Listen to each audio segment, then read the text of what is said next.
Karen called the cops on my ranch, but the sheriff arrested her for trespassing. You ever stand on your own land and still feel like a trespasser?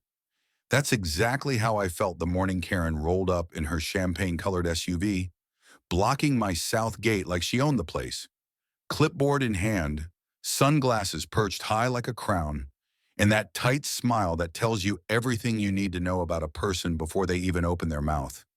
She didn't wave, didn't knock, didn't even say hi. She stepped out like she was inspecting a crime scene and said, "This gate isn't in compliance with the neighborhood's aesthetic standards." I blinked. "Excuse me." She flipped through papers on her clipboard like she was channeling the spirit of Judge Judy. May Ellis. Correct, I'm here on behalf of the Ranch Hills Homeowners Standards Committee. You've been notified 3 times about your fence's violation of visual cohesion codes and unauthorized livestock proximity. My first thought wasn't anger, it was confusion, because we don't have an HOA out here. My family's owned this land since 1898. That's not a typo. Over 100 years. Passed down through every fire, every drought, every slick-talking developer that tried to buy us out. My granddaddy built the original fence line himself.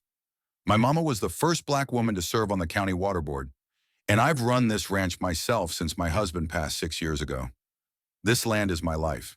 It's not part of some fancy HOA development. They just built one next to us last year. Maybe 24 prefab stucco homes with solar panels and box hedges. They brought in their own roads, private garbage service, even weekly landscaping crews. Fine, do your thing. But that boundary line, it's legal, it's clear, and it sure as hell doesn't include my ranch. I walked up slowly, boots crunching dry gravel. I could see the sheriff's badge she'd pinned to her blouse, except it wasn't real. It said Ranch Hills Community Compliance in Comic Sans. "I'm not kidding, ma'am," I said, as polite as I could. "This is a working cattle ranch. You're standing on private property. I'm gonna need you to move your car." Karen didn't even flinch. "You're being confrontational. That's a violation of HOA civility expectations." "Lady," I said, "I'm being calm." She pulled out her phone. "I'm calling the sheriff." She snapped. "You're in breach. You've left livestock unattended near shared roadways. That's a safety concern." Now I laughed. I couldn't help it. There's no shared anything. I said, "This road runs through my family's land." She squinted at me, as if the truth had offended her. "We'll let the county decide that." Then she actually called 911 when Deputy Ortiz pulled up 10 minutes later. I thought, finally, this nonsense ends. He stepped out, gave me a nod, he knew me, and asked what was going on. Karen stepped in first. "She's operating an unregulated livestock facility within the perimeter of Ranch Hills development. Her fencing is non-conforming, and I have documentation of multiple infractions." Ortiz raised an eyebrow. "Ma'am, this isn't part of Ranch Hills." Karen thrust her clipboard forward like a sword. "I've annexed this parcel. It's within our projected boundary expansion." "Annexed?" I asked, stepping forward. "She means claimed it," Ortiz said dryly, "which she has no authority to do." Karen's mouth flapped open like a fish on dry land. "This is community land. She can't just let cows roam like this. It affects our values." Ortiz leaned back. "Actually, this is registered ranch land. Been that way since Reconstruction." Karen's face flushed red. "Then I want her cited for endangerment. She threatened me." I looked at Ortiz. "Did I threaten her?" He sighed. "No, ma'am. But I do need to ask you both to calm things down." Karen snapped a photo of my face as if she were preparing evidence. That's when I knew she wasn't just a loud neighbor. She was building a case. The next week, everything escalated. I got a citation taped to my barn. Not from the county, from Karen's fake HOA, a $600 fine for non-compliant fencing. The paper looked official, with a knockoff logo that mimicked county letterhead. She posted community notice signs along my road. Said I was under review for violations of shared agricultural policy. My ranch hands were furious. I told them to stay calm. I didn't want trouble. I wanted truth. So I went down to the county recorder's office. Guess what? Karen had submitted a fraudulent map claiming that part of my property had been mistakenly left off HOA rolls and should be retroactively governed under their authority. It was denied. Of course it was. But she didn't stop. She started posting photos of my land on the HOA's private Facebook page, calling me uncooperative, aggressive, and refusing to follow safety expectations. The comments flooded in. She's bringing down the value of the whole ridge. She should be evicted. Why does she even live out there? Then one night, the gate was cut. I found it swinging wide at 3 a.m. My cattle had scattered. 2 steers wandered into a dry creek bed and injured their legs. One of my horses spooked so hard he knocked into a fence post and cracked his jaw. I knew who'd done it, and I knew no one saw her. But the next morning, there she was standing at the gate, sipping coffee from a mug that said, "Neighborhood Watch Queen. You should really secure your property better," she chirped. I stepped close. "If I catch you on this land again, you won't need the sheriff, you'll need a lawyer." She smiled. "Already have one. I filed a police report." Ortiz came out again, but he was cautious. She didn't touch anything. We can't place her at the scene, so I filed a motion for a restraining order. It was denied lack of evidence. But I wasn't done. I set up trail cams, 3 of them, hidden in fence posts, motion triggered, infrared capable, and 5 days later, I got my proof. The footage showed Karen pulling up at 2:43 a.m. She got out, flashlight in hand, and began unscrewing my fence lock with a toolkit. She clipped a zip tie, pushed the latch open, and walked away. She did it calmly, deliberately, like it was her right. I downloaded the footage and took it straight to the sheriff's office. This time, they didn't hesitate. They filed charges trespassing, criminal mischief, tampering with agricultural infrastructure. A judge signed a warrant, but here's the best part. When they showed up to arrest her, she tried to claim citizens' immunity, saying she was acting in her role as property compliance liaison. The deputy laughed in her face. "You're not law," he said. "You're the problem. They say evil doesn't always come wearing horns. Sometimes it comes wrapped in HOA stationery, holding a branded coffee mug with a real estate portfolio tucked under its arm." I thought Karen was just a control freak with a clipboard. I was wrong. She was the front line of something bigger, something calculated, with dollar signs in its eyes and bulldozers waiting just past the tree line. And it all started with that footage. After Karen was arrested, folks in Ranch Hills started to stir. For the first time, people began asking, who gave her authority? Who created the Ranch Hills Compliance Council? Turns out no one. No legal charter, no HOA registration with the state, no community election. She'd made it up. All of it, but she didn't do it alone. As I dug deeper, I noticed something strange. The notices Karen had been posting printed flyers, glossy door hangers, community letters. They weren't home printed. They were professional, watermarked, branded. Some even had embossed seals that looked suspiciously close to county emblems. So I called in a favor. My cousin Joy is a graphic designer up in Austin. I sent her scans of the materials and asked what she could find. 30 minutes later, she called me back, voice tight with disbelief. "May, these weren't printed at home. These were outsourced to a commercial press."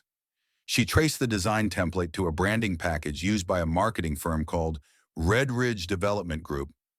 I'd never heard of them, but when I looked them up, my stomach sank. They weren't just marketers. They were developers, big ones.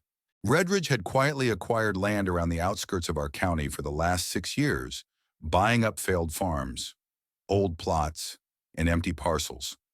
On their website, they boasted of transforming outdated ranch lands into modern master plan communities. And right on the homepage, a rendering of Ranch Hills Phase 2, Expansion Corridor. The map showed a massive projected build that swallowed my ranch, my neighbor's property, and 4 more family plots. I was stunned. They were planning to take my land, but it didn't stop there. I pulled property records. Red Ridge had purchased 3 parcels adjacent to mine, Two of them from folks Karen had publicly warned about code violations. The pattern was clear. She'd harass a landowner, degrade their peace of mind, drive down value, and then Redridge would offer to relieve the burden with a generous cash offer. That's not overreach. That's a coordinated campaign. I drove straight to the county commissioner's office, armed with my footage, documents, and annotated maps. I laid everything out. Commissioner Weller sat across from me, frowning as I spoke. "This woman," I said, tapping the flyer with Karen's name on it, "isn't some rogue neighbor. She's being used to destabilize our community so these developers can slide in and swallow us whole." He didn't argue. Instead, he opened a locked drawer and pulled out a manila folder. "You're not the first to bring this in," he said. "We've had 5 complaints this year tied to compliance harassment, all from properties bordering Redridge land." My heart started pounding. "Why haven't you stopped it?" He sighed. "Because they're careful. No legal ties. Everything's done through community volunteers like your Karen. It's not technically illegal, just immoral. So they're using fake HOA power to pressure rural families into selling." He nodded. "We've suspected it, but no one's had the evidence to draw a direct line until now." That night, I called a meeting. Not with lawyers, not with politicians, with ranchers. 13 of them, all folks like me, second, third, even fifth-generation landowners. Each one weathered by time and war and drought, but still holding on. We met at my barn under a rattling ceiling fan, and I laid everything out. "This ain't just about my cows," I said. "This is about our future." I showed them the maps, the flyers. The annexed boundary lines. Redridge had snuck into a proposal for a zoning meeting next week. They were planning to submit a formal request to rezone over 800 acres of rural land into urban residential overlay. That included my ranch, the Walcott farm, and the old Reed orchard. If approved, Redridge would be able to invoke eminent domain, citing community growth needs. Unless we acted now. Old man Reed stood up, his hands shaking slightly from arthritis. "My family planted that orchard after the war. You telling me they can just bulldoze it if this passes?" "Yes." Silence fell. Then Joy Walcott, barely 26, said, "So what do we do?" I took a deep breath. "We fight, with proof, with pressure, with people." And that's when the real plan began. We divided up tasks. Joy would compile a record of every fake citation issued to her family. The Reeds would submit the soil study proving their orchard had heritage designation. I would present our case at the upcoming zoning meeting and bring the trail cam footage. And my neighbor Hank, former Marine, now a no-nonsense beekeeper, offered to reach out to Channel 9 News. "You want heat," he said. "I'll bring cameras." And he did. The next day, a reporter named Aaliyah Chen showed up with a mic and a drone. She filmed the broken gate, the damaged pasture, Karen's fake signs still fluttering in the ditch. She listened as I told her the story, not just about one nosy neighbor, but a system of pressure dressed up as community care. And when the story aired that night, everything changed. Comments flooded the station. Hundreds of locals called in, some confirming they'd received compliance fines from Karen too. But the real blow came from the Ranch Hills residents themselves. Turns out they'd been scammed too. The HOA that Karen claimed to represent had never existed. They'd been paying monthly dues to a P.O. box tied to a shell company, connected, of course, to Redridge Development Group. Some had paid over $4,000 in fees over the last year for landscaping, mailbox repairs, and community upkeep that never happened. The moment that aired, everyone wanted answers. Redridge tried to distance themselves. They issued a public statement. "We are not affiliated with the actions of any individual claiming to represent a homeowners association within Ranch Hills. Any coordination was done without our knowledge." But by then, it was too late. The county commissioner called an emergency review. The zoning vote was postponed, and Karen, she was released on bond, but her name was now attached to 2 lawsuits, one criminal, one civil. She tried to show up at my property again, claimed she was inspecting for recovery purposes. But this time, The sheriff showed up and handed her a no trespass order, backed by court mandate. And me, I wasn't done. I filed a civil suit under agricultural tampering statutes. It wasn't about money. It was about making sure no one like her could ever weaponize fake authority against ranchers again. They didn't expect me to show up in boots. At the zoning board meeting that Tuesday night, they expected a lawyer, maybe a quiet man in a tie, not a woman in worn denim, ranch dirt still on her sleeves, walking up to the podium with a flash drive and a folder full of names. But I've spent my whole life being underestimated. That's why I came ready. The meeting was packed.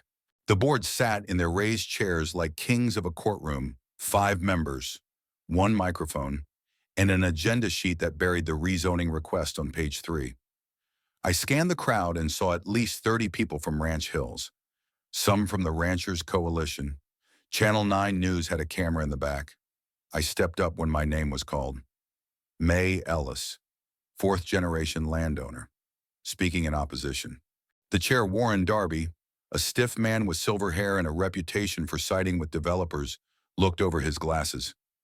Proceed, Ms. Ellis. I looked him dead in the eye.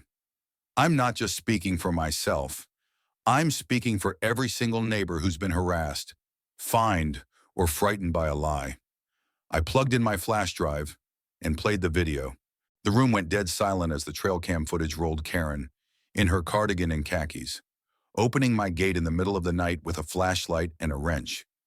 The timestamp blinked on screen. You could see the cattle shuffle, the broken lock, her SUV pulling away. Gasps broke out. One board member dropped his pen. Then I pulled up the map overlay. This is Red Ridge Development's Phase 2 proposal. I said, it includes my ranch, my neighbor's orchard, and land that has never once been up for sale. But here's the kicker. Karen Wellington submitted a forged community compliance report claiming our land was non-functional and subject to annexation. I turned to the audience. She doesn't live on my land. She doesn't represent a real HOA.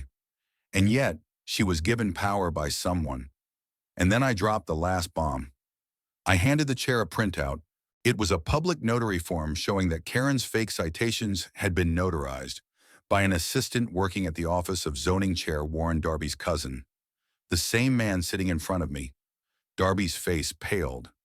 Someone in the crowd shouted, "Conflict of interest," another yelled. "How much did they pay you?" The room erupted. The chair tried to bang his gavel, but it was too late. I leaned into the mic one last time. "You can vote to rezone our land," I said, "but do it knowing that the whole county just watched how you got here, and we're not going quiet anymore." That night, the video hit 1.2 million views in 24 hours. By morning, the county commissioner called for an emergency ethics review. Darby stepped down temporarily, citing health reasons. Red Ridge pulled their application, claiming they were reevaluating their approach in light of community feedback. And Karen, she went radio silent. No more posts, no more fines, no more drive-bys. Her mugshot was already plastered across local news. But what hurt her worse was the comments. Fake authority is still abuse. You don't get to silence people just because they don't look like you. This is why we need laws protecting landowners from weaponized HOAs. For the first time, everyone was saying it out loud. 3 days later, I got a certified letter, not from a lawyer, from a young woman named Marcy who lived in Ranch Hills. She apologized, said she'd paid over $300 in dues to Karen's HOA, and now realized she'd been tricked into policing neighbors. She enclosed a check. "Use this to repair your fence," she wrote. I didn't stop her when I could have. I'm sorry. I didn't cash the check, but I sent her a box of fresh eggs and a note that said, "We rebuild too." But the biggest shift came a week after that. The county passed a resolution requiring all HOA bodies to be registered with verified community charters. No citations can be issued without formal board approval and real oversight. All landowners must be notified and can opt out if their land predates adjacent zoning changes. They called it May's Law. I didn't ask for that name, but I'll wear it proudly. Still, not everything ended clean. Karen's civil trial is ongoing. Redridge moved their focus to another county, but they're being watched now. Darby's still under review, and folks still argue. Was Karen brainwashed by corporate pressure, or was she just drunk on power?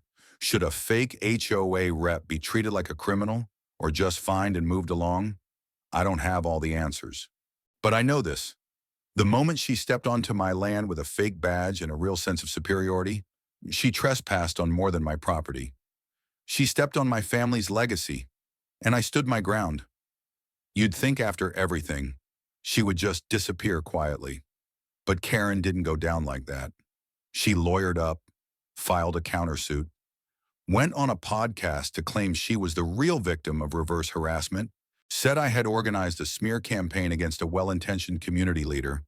She cried on camera, claimed stress, claimed PTSD, said she just wanted order, but no amount of crocodile tears could wash away the truth. The county had the footage, the residents had the citations, and the people. Well, we had each other now. Karen's trial began 6 weeks after the zoning meeting meltdown.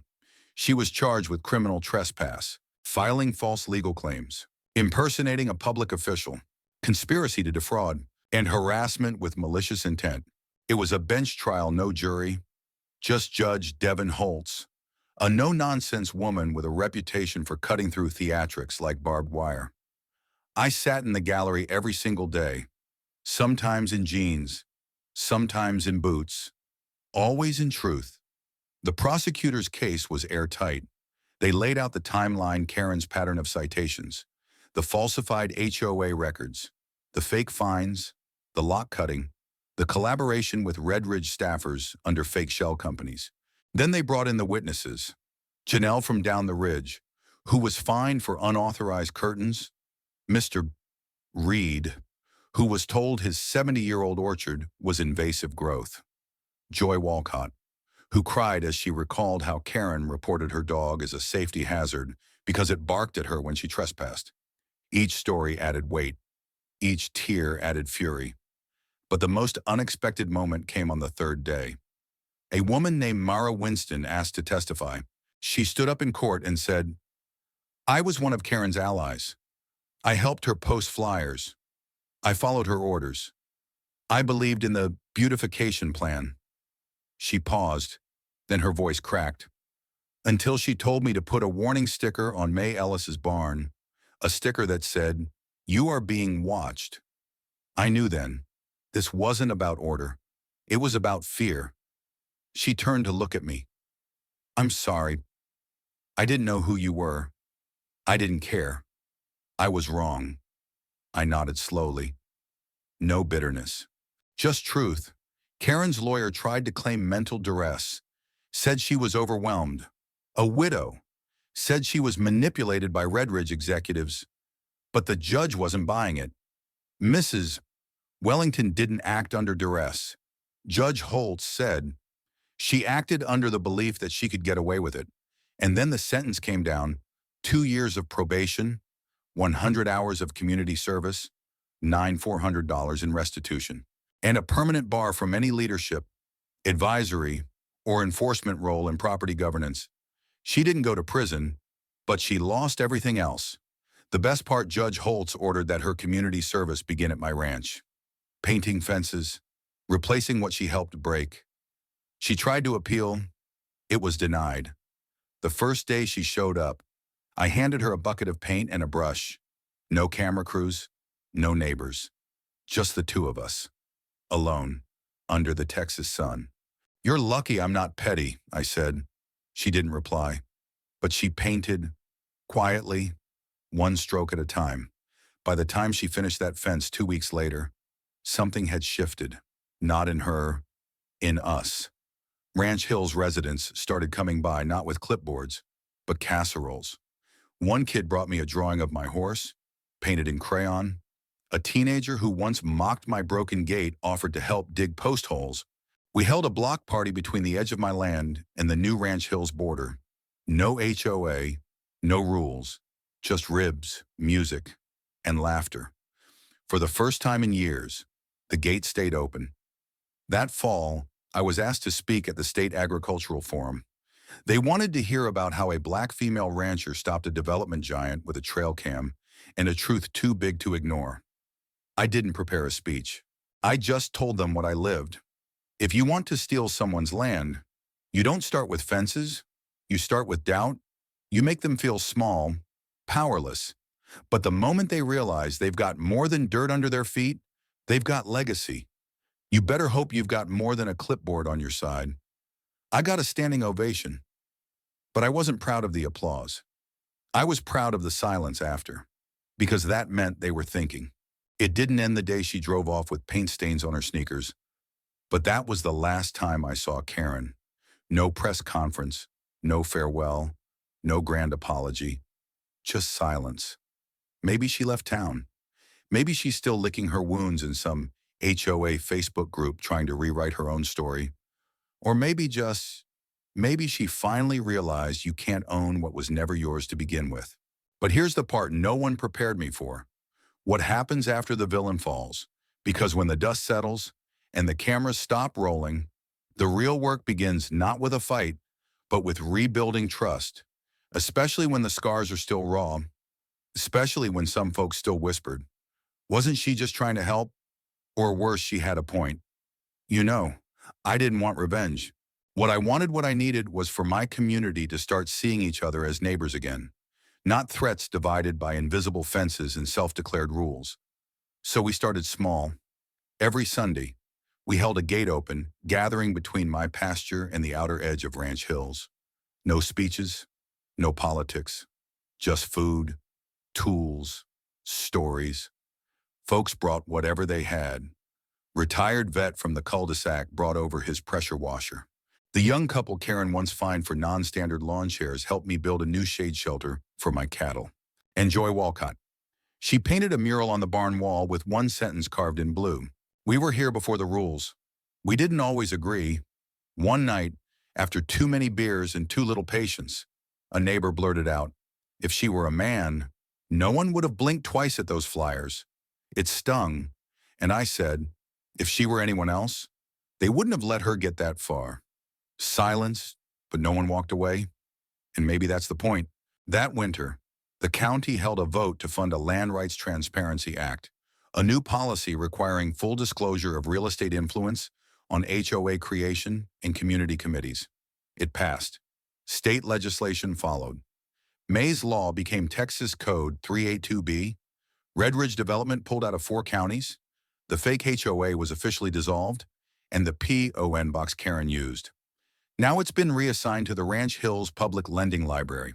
Inside are books about farming, black land ownership, and one curious children's book called The Lady Who Fenced the Sun. I didn't write it, but I read it once. It ends with a little girl climbing over a broken gate not to run away, but to bring someone else home. Then something unexpected happened. I got nominated for the Texas Land Steward Award. They gave it to me at a fancy dinner in Austin. I showed up in a secondhand blazer and the same boots I wore in court. They called me a symbol of rural integrity. I smiled, thanked them, shook hands. But that night, back home under my stars, I walked the fence line and thought, I'm not a symbol. I'm a woman who got tired of being told to shrink. And I stood up. That's all. Wide shot. May stands at the gate that once was broken. It's been rebuilt, but not perfect. A little crooked, a little weathered, just like her. Behind her, the open pasture, cows grazing, kids from Ranch Hills helping repaint a shed. Laughter in the distance. She closes the gate slowly, not to shut anyone out, but just because it's part of her ritual. A pickup truck pulls up. It's the sheriff. He nods at her. She nods back. No words, and just respect. The camera pulls back as the wind picks up, rustling the new sign posted beside the entrance. Private land. Shared respect. People still ask me how I kept my cool, how I didn't snap, how I faced all that noise with my boots on solid dirt. I tell them this. When someone builds a wall out of fear, show them a gate built from history.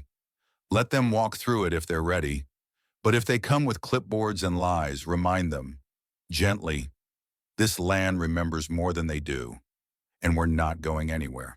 Call to action. What would you have done if Karen showed up at your gate? Was she a villain or just another cog in a bigger machine? Drop your thoughts below. Share this if you believe in legacy over profit. And let's talk. Who gets to decide what order means in a community built on freedom?